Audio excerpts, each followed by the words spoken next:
Hello friends, today I am going to talk on Constituent Assembly.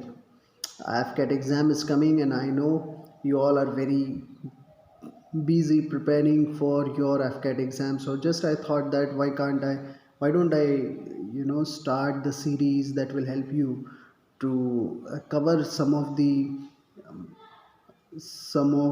concepts regarding Indian polity. So, not just concept but also facts as well. So let's start from today about the Constituent Assembly. Uh, do you know what is Constituent Assembly? संविधान बनाने के लिए यानी हमारा constitution बनाने के लिए जिस असेंबली का फॉर्मेशन किया था, assembly means a group of people, जिस असेंबली का फॉर्मेशन किया था that is constituent assembly.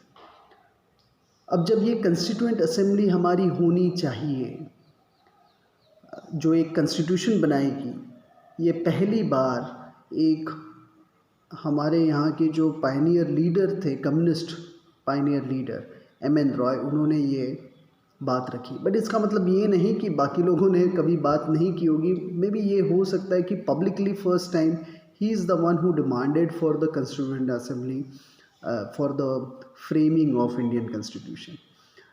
It was in 1934 और 1935 में पहली बार इंडियन नेशनल कांग्रेस ने भी कहा कि हाँ, हमारी एक अपनी कंस्टिट्यूएंट असेंबली होनी चाहिए जिससे हम लोग हमारा जो है कॉन्स्टिट्यूशन बनाएंगे।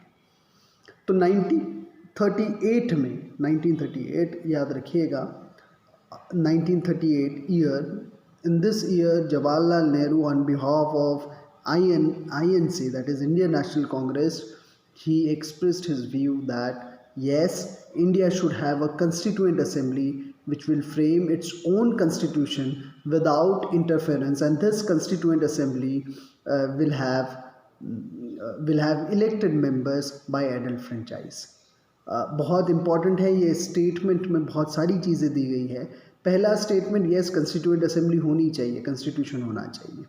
जब हम बात कर रहे हैं एक्सटर्नल इंटरफेरेंस नहीं होना चाहिए, यानी इसमें सिर्फ भारतीय ही रहेंगे, हम लोग रहेंगे, हम लोग खुद हमारी रूल बुक बनाएंगे, हम लोग खुद हमारे उस रूल बुक को फ्रेम करेंगे, हमारा कॉन्स्टिट्यूशन बनाएंगे। अगर कोई बाहर वाला करेगा तो वो रूल्स कैसे होंगे, ठीक नहीं हो सकते, हमारे लिए शायद हमारे लिए कंडीसिव नहीं हो सकते। इसलिए जवाहरलाल नेहरू जी ने कहा था yes we will make our own constitution without external interference. अब हमारे ही लोगों ने वो कॉन्स्टिट्यूशन बनाना चाहिए, तो उन्होंने बात रखी थी कि ये कॉन्स्टिट्यूएंट असेंबली में जितने भी लोग रहेंगे वो इलेक्टेड होंगे।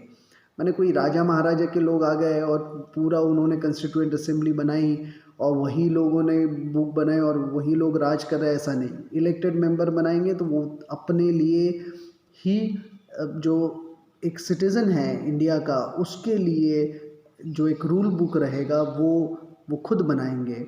और साथ ही साथ में ये जो इलेक्टेड मेंबर्स रहेंगे वो एडल्ट फ्रेंचाइज के आधार पर होंगे। इसका मतलब ये है कि प्रत्येक 18 साल का जो बंदा है वो वोट करेगा और वोट करके इलेक्ट करके एक इलेक्टेड रिप्रेजेंटेटिव जो है चुन के कंस्टिट्यूएंट असेंबली में लेके आएगा, करवाएगा। हालांकि हमारे यहाँ पे जो कंस्टिट्यूएंट असेंबली के इलेक्शंस हुए थे वो कुछ इनडायरेक्ट भी हुए थे, तो कुछ डायरेक्ट भी हुए थे, कुछ इनडायरेक्ट भी हुए थे। खैर उस बात की बात नहीं करेंगे हम लोग। मैं 1940 की बात करूंगा, जब ये डिमांड रखी 1938 में INC के बिहाफ में जवाहरलाल नेहरू ने, तो 1940 में ब्रिटिशर्स ने एक ऑगस्ट ऑफर दिया जिसमें कहा कि हाँ, हम लोग कंस्टिट्यूएंट असेंबली ज़रूर बनाएंगे और यहाँ पे एक भारत का अपना एक संविधान होगा।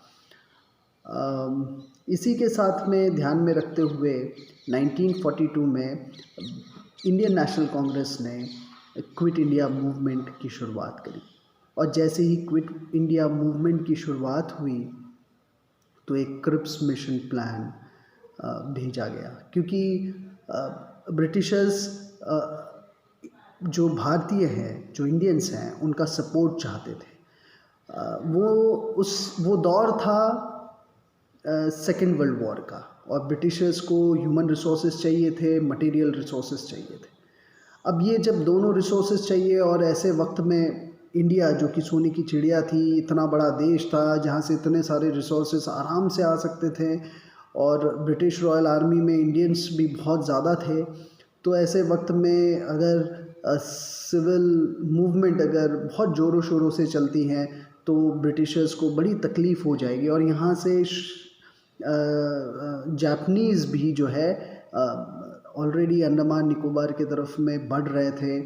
तो वो चाहते थे कि भारत का हमें जो है सपोर्ट चाहिए ही चाहिए। इसलिए 1942 में जब क्विट इंडिया मूवमेंट की शुरुआत हुई तो क्रिप्स मिशन क्रिप्स प्रपोज़ल भेजा गया, और उन्होंने उसमें बताया कि जैसे ही सेकेंड वर्ल्ड वॉर ख़त्म हो जाएगा, यहाँ पे एक हम लोग कंस्टिट्यूएंट असेंबली की स्थापना करेंगे जो यहाँ पे कॉन्स्टिट्यूशन फ्रेम करेगी।